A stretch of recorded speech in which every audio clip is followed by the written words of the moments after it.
চলুন ফিরে যাই আমাদের আজকের অতিথি কণ্ঠশিল্পী ও সঙ্গীত পরিচালক সম্রাট আহমেদের কাছে। আবার আপনার কাছে ফিরে এলাম। তো আমরা গান নিয়ে তো আজকে অনেক কথা বলবো, কিন্তু আজকের আড্ডাটা আমরা শুরু করতে চাই আপনার কণ্ঠের একটি গান শুনে। কোন গানটা শোনাচ্ছেন? গানটি লিখেছে এবং সুর করেছে এস.আই. শহীদ। শুনে ফেলি। দিন চলে যায় দিন গুনে, নিশি পোহায় জাগিয়া, আমার মন পড়ে শুধু তোমারও লাগিয়া।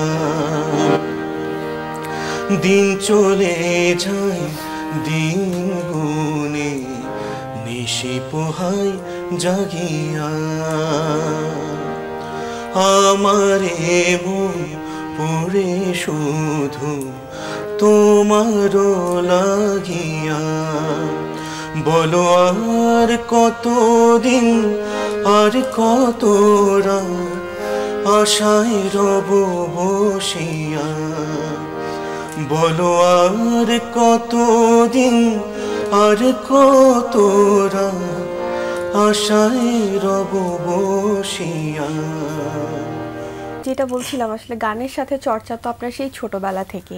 তো একটু জানতে চাই, আসলে এই যে এতগুলো কাজ এখন করছেন, তো গানের শুরুর গল্পটা আসলে কেমন ছিল? আমি একদিক থেকে একটু লাকি ফিল করি, সেটা একটু শেয়ার করছি। সেটা হচ্ছে আমি হচ্ছি 4th জেনারেশন সঙ্গীতে। আমার পরিবারে আমার পরদাদা, দাদা এবং বাবা, চাচারা, তারপরে আমিও এখনো গান বাজনাই করছি।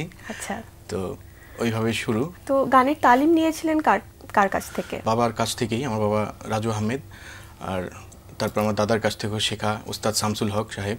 উনি বাংলাদেশ বেতারের সঙ্গীত প্রযোজক ছিলেন। আচ্ছা। আর আমার বাবাও বাংলাদেশ বেতারে আছেন, এবং আমার 3 চাচা সবুজ আহমেদ, শান্ত আহমেদ, কামরুল আহমেদ, তারা যথাক্রমে তবলা, ভায়োলিন, বাঁশি প্লে করে। তো পারিবারিকভাবে একটা শিক্ষা সেটার থেকে হাতে খড়িয়ে এরপরে বাহিরে গিয়ে আরও আমার গুরুজি পণ্ডিত অসিত দে, ওনার কাছ থেকে শেখা, পিয়ানো শেখা রোমেল আলী স্যারের কাছে, এবং গিটার শেখা ইমন চৌধুরী ভাইয়ের কাছে। তো এইভাবে বিভিন্ন জায়গা থেকে শিখে সঙ্গীতে আসা আর কি, আগাচ্ছি। তার মানে সঙ্গীতকে পেশা হিসেবে নেওয়ার স্বপ্নটা আপনার একদম ছোটবেলা থেকেই ছিল? হ্যাঁ, ছোটবেলা থেকে ছিল, এবং সেভাবেই আগানো আর কি, পরিকল্পনা করে। যদিও পরিকল্পনা করে কিছু হয় না, তবু ওইভাবে গুছিয়ে পড়াশোনাটাও সঙ্গীত নিয়েই। আমরা সম্প্রতি আপনার কাছ থেকে একটি গান পেয়েছি, গানটির শিরোনাম হলো তোমায় চিনতে করেছি আমি ভুল। তো এই গানটি প্রসঙ্গে যদি একটু বলতেন আমাদের। এই গানটি লেখা শ্রদ্ধেয় আরিফ হোসেন বাবু ভাইয়ের, এবং ওনারই সুর করা। তোমাকে চিনতে আমি করেছি যে ভুল, চোখেরই জলে তাই দিয়েছি মাসুল। কতটা চোখের জল ঝরালে বলো, এই মনে ফুটবে যে সুখেরই মুকুল।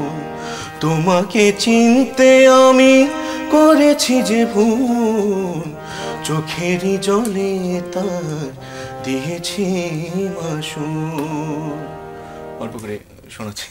আচ্ছা, তো এই গানটা তো ইতিমধ্যে বেশ কিছুদিন হয়ে গেল, তো দর্শক শ্রোতা তাদের কাছ থেকে কি ধরনের সাড়া পাচ্ছেন? খুব ভালো সাড়া পাচ্ছি। গানটি আধুনিক একটি গান, এবং গানটি আমরা কুয়াকাটায় এটি শ্যুট করেছি, এবং সব কিছু মিলে কাজটি আমরা চেষ্টা করেছি কোয়ালিটি মেনটেন করার, এবং খুব ভালোই সাড়া পাচ্ছি, এবং ভালো কিছু হবে আরো সামনে আশা রাখি। আচ্ছা, এটা তো মিউজিক ভিডিও আকারে প্রকাশিত হয়েছে, এবং সেখানে আপনি নিজেও মডেল হিসেবেই কাজ করেছেন। তো মডেল হিসেবে কাজ করার ক্ষেত্রে আসলে আপনার অভিজ্ঞতা কেমন ছিল? আমরা তো গানের মানুষ, তো ওইভাবে এখন টুকটাক মডেলিং গানের সাথে করতে হয়, যদিও অ্যাক্টিং আলাদা একটা স্কিল, অ্যাক্টিং এর বিষয়টা আলাদা, সেটা অনেক মেধার প্রয়োজন। তবুও আমাদের জায়গা থেকে চেষ্টা করি যতটুকু সম্ভব নেভানোর। এটা কি কুয়াকাটাতেই হয়েছিল পুরো শুটিংটাই? জি। আচ্ছা, কোনো চ্যালেঞ্জের মুখোমুখি হয়েছিলেন কি শুটিং করতে গিয়ে? চ্যালেঞ্জের মুখোমুখি হয়েছিলাম। আমরা একটু ভিতরের দিকে গিয়েছিলাম, ওই জায়গায় একটু মানে যানবাহন চলাচল একটু কম ছিল, যার কারণে আমাদের কিছু ইকুইপমেন্ট আনতে একটু দেরি হচ্ছিল। অনেক রোদ ছিল, অনেক রোদ ছিল। আচ্ছা, তো যার কারণে কিছুটা চ্যালেঞ্জ তো থাকেই। গান গাইছেন, তার পাশাপাশি মডেল হিসেবে নিজেও কাজ করছেন, তো ভবিষ্যতে কি আসলে কখন অভিনয় আমরা আপনাকে দেখতে পাবো? অভিনয় করার তেমন ইচ্ছে নেই, কারণ আমি অভিনয়টা অনেক মেধাবী বলে বিশ্বাস করি না, অভিনয় আমার কাজও না। গান করছি, সঙ্গীত পরিচালনা করছি, সেটাই আমার কাজ। তো দেখা যাক কি হয় সামনে ভাগ্যে। আমরা তো আপনাকে কণ্ঠশিল্পী হিসেবে জানি, পাশাপাশি আপনি সঙ্গীত পরিচালনা করছেন, তো কাজগুলোর আসলে সমন্বয় আপনি কিভাবে করছেন? সমন্বয় করতে হয়, সৃষ্টিশীল কাজ, তবুও বিভিন্ন প্রেশার থাকে, অনেক সময় কাজের চাপ একটু বেশি থাকে, তবুও ব্যালেন্স তো করতে হয় আমাদের কোনোভাবে। কখনো কি কাজ করতে গিয়ে হাঁপিয়ে উঠেছেন বা মনে হয় যে না আসলে যে কোনো একটা কাজকে বেছে নিলে হয়তো ভালো হতো, মনে হয়েছে কিনা কখনো? না, হাঁপিয়ে ওঠা বলতে কাজের চাপটা মাঝে মাঝে বেশি থাকে, সেক্ষেত্রে একটু হয়রানি তো হয়, কিন্তু it's part of life actually. সব ক্ষেত্রেই আমাদের ব্যস্ততা সবার যেই প্রফেশনেই থাকুক না কেন সেটা থাকে। যেহেতু গান নিয়ে আছেন, তো প্রত্যেকটা শিল্পীরই কিন্তু একটা স্বপ্ন থাকে যে আসলে প্লেব্যাকে গিয়ে কাজ করা বা বড় পর্দায় আসলে তার কাজটা দেখবার একটা স্বপ্ন থাকে। তো আপনি তো নিশ্চয়ই প্লেব্যাকে রিসেন্টলি কাজ করেছেন, আপনি বলছিলেন একটু আগে, তো সেই কাজগুলো প্রসঙ্গে যদি একটু আমাদের জানাতেন। 4টা ফিল্মের কাজ করেছি, যাযাবর, পোড়া প্রেম, এক বিন্দু ভালোবাসা এবং আরেকটা ফিল্ম হচ্ছে আমার পৃথিবী মা। 4টা ফিল্মের কাজ করছি। তো 2টা ফিল্মের অলরেডি গান, 8টা গান 2টা ফিল্মে অলরেডি আমাদের করা হয়ে গেছে, আরও 2টা ফিল্মের কাজ চলছে গানের। তো আমি একটা ফিল্মের মধ্যে পোড়া প্রেম ফিল্মটার টাইটেল সংটা আমি গেয়েছি, প্লেব্যাক করেছি, তো সেই গানটা একটু নিশ্চয়ই শুনে ফেলি। অল্প করে একটু শোনাই। আগুনে পুড়লে সোনা হয়ে যায় খাঁটি, জোয়ার আসে বলে নদী জুড়ে ভাটি। আগুনে পুড়লে সোনা হয়ে যায় খাঁটি, জোয়ার আসে বলে নদী জুড়ে ভাটি। বুকের পাঁজর চিরে শত জনমের তরে তোমার নামটি খোদাই করে লিখলাম। এই পোড়া প্রেম, এই পোড়া প্রেম, এই পোড়া প্রেম আমি তোমাকে দিলাম। এই পোড়া প্রেম, এই পোড়া প্রেম, এই পোড়া প্রেম আমি তোমাকে দিলাম। এই গানটি আসছে ফিল্মে আমার প্লেব্যাক করা। কথা লিখেছেন সাইফুল বর্ণ এবং সুর আমার করাই। ফিল্মটির নামও টাইটেল গান, যেহেতু নামও পোড়া প্রেম, আশা করছি ভালো লাগবে। তো আপনি একটু আগেও বলছিলেন যে আসলে আপনি গানের সুরও করছেন, তো এই বিষয়টা নিয়ে যদি একটু বলতেন। হ্যাঁ, সঙ্গীত পরিচালনা করছি, যেহেতু গানের সুরও করতে হয়, সো করছি এবং আশা রাখি ভালো লাগবে সবার। আর সুরকার সঙ্গীত পরিচালক হিসেবে আমি বাংলাদেশ বেতার টেলিভিশনে আছি, কণ্ঠশিল্পী হিসেবেও আছি। আচ্ছা, কোনো গানে যখন আসলে সুর দেন, তো সেই ক্ষেত্রে আসলে আপনাদের প্রস্তুতিটা কিরকম থাকে, বা এটার জন্য কি কোনো আলাদা সময় থাকে কিনা যে এই সময়টাতে আসলে সুর তখন মাথায় আসে? আসলে সুরের বিষয়টা এক একজনের ভাবনাটা, এক একজনের, যেহেতু এটা সৃষ্টিশীল বিষয়, তো একটা কানেকশন লাগে সৃষ্টিকর্তার সাথে। এক একজনের কানেকশনটা এক এক সময়ে বা এক একভাবে এক একজন অনুভব করে। আমার বিষয়টা হচ্ছে, আমি যখন ফ্রেশ মুডে থাকি, যখন মাথা ফ্রেশ থাকে, তখন একটা কাজ ধরলে সেটার কাজের ইমোশন অনুযায়ী যেটা ডিমান্ড করে চেষ্টা করলে কিছু একটা হয়, আশা করি। আচ্ছা, এই যে এতগুলো কাজ একসঙ্গে করছেন, আপনি তো বিভিন্ন ধরনের গানই গাইছেন, কি ধরনের গান গাইতে আসলে আপনার নিজের কাছে ভালো লাগে, বা কোন জনরার গান আপনি আসলে বেশি গেয়ে থাকেন? মোটামুটি সব ধরনের গান গাওয়া হয়, তবে আধুনিক গানটা আমি গাই। আর যেহেতু আমার নজরুল নিয়ে পড়াশোনা ছিল, ওই হিসাবে নজরুল সঙ্গীতের প্রতি একটা দুর্বলতা আছে। আর ফোক গান, আমাদের দেশের মাটির গান, সেটার তুলনা কোনো কিছু দিয়েই হবে না।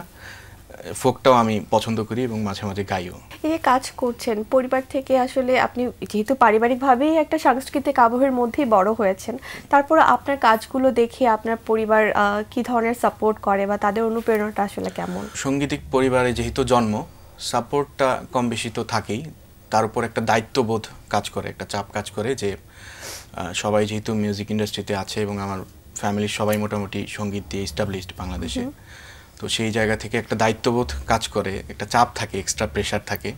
অনেকে ভাবে হয়তো যে সঙ্গীত পরিবারের ছেলে, ওদের মানে এমনিই অনেক কিছু হয়ে যাবে।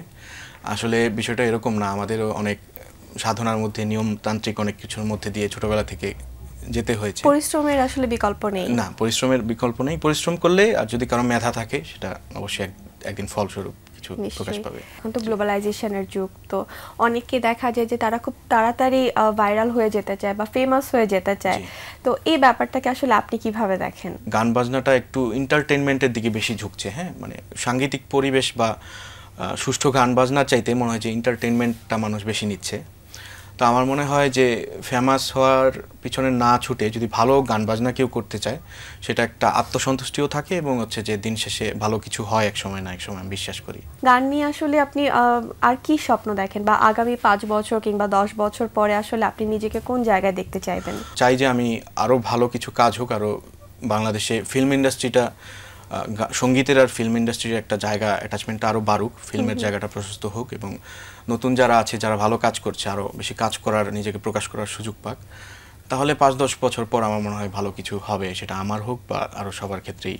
দেশে কিংবা বিদেশে আসলে আপনার পছন্দের শিল্পী কারা? অনেকেই আছে, সবার নামই বলতে হবে, যারা ভালো গান করেন, অনেক সবারই আমি ফ্যান এবং তাদের গান আমি অন্তর থেকে ভালোবাসি, শুনি, চেষ্টা করি গাইবার।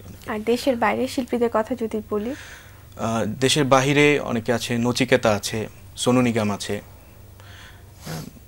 হরিহরনজি আছে, অনেকেই আছে যাদের গান খুব ভালো লাগে, অরিজিৎ সিং। আপনি সঙ্গীত পরিচালনা করছেন, আপনি নিজে গাইছেনও, সুর করছেন গানের, তো আসলে কোন কাজটি করতে গেলে আসলে আপনার নিজের কাছে খুব ভালো লাগে বা আমার কাছে মনে হয় যে না, এই কাজটা করতে আমি খুব বেশি স্বাচ্ছন্দ্য বোধ করছি?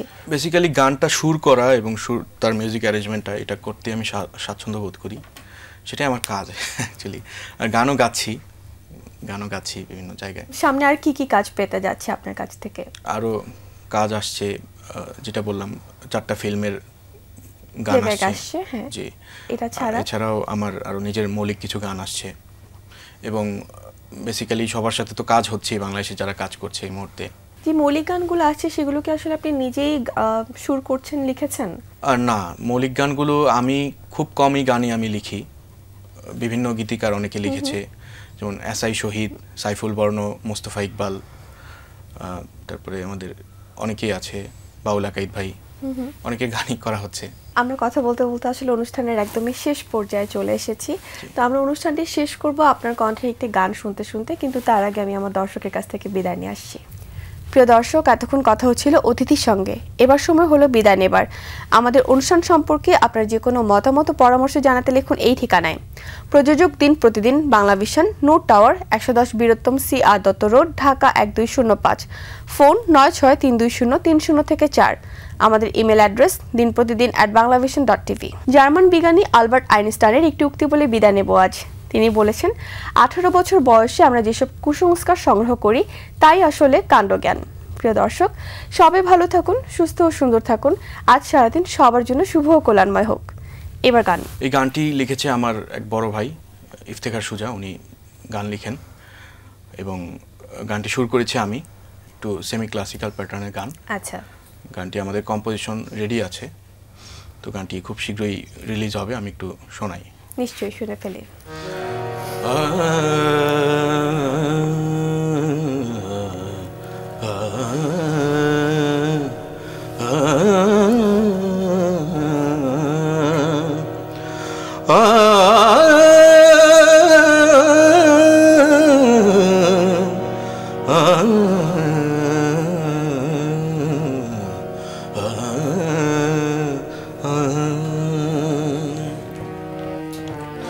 অবাক নয়ন দুটি যে ভাবনায়, অবাক নয়ন দুটি যে ভাবনায়, কেমন আছো, কোথায় আছো, কেমন আছো, কোথায় আছো, ভালো আছো কি তুমি এ বেলায়, যে ভাবনায় অবাক নয়ন দুটি, যে ভাবনায় অবাক নয়ন দুটি, যে ভাবনায়।